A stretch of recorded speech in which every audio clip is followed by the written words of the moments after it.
here's my first question for you. Paano ka na-expose sa online games? Hindi ako na-expose.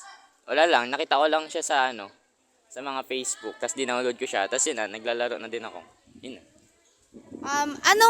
Anong unang online game ang kinahihiligan mo? Call of Duty. Barilan. Bakit? Kasi mababa yung storage niya dati. Tapos ngayon, wala na, malaki na. Hindi na kaya ng cellphone. Next question for you is, anong nararamdaman mo pag naglalaro ka ng online games? Masaya, pero may kaunting stress dahil sa mga pabuhat na kampi.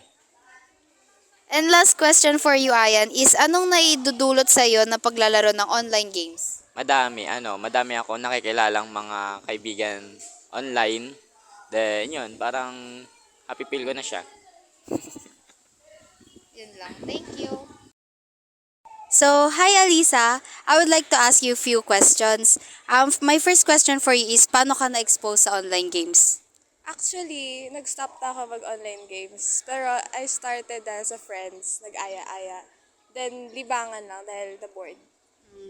Anong unang online games ang nilaro mo or kinahiligan mo? Yung unang kinaadikan ko talaga is PUBG.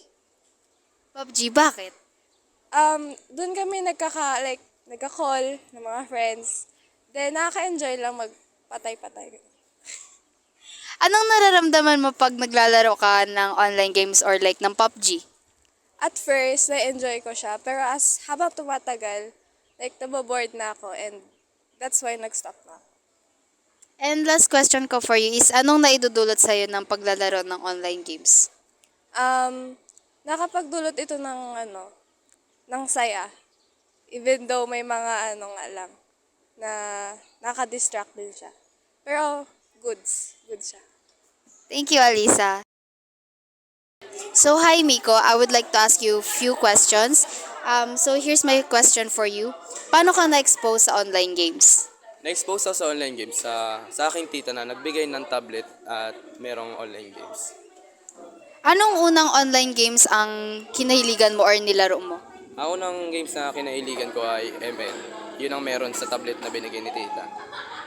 Anong nararamdaman mo kapag naglalaro ka ng online games? Ang nararamdam ko ay masaya naman.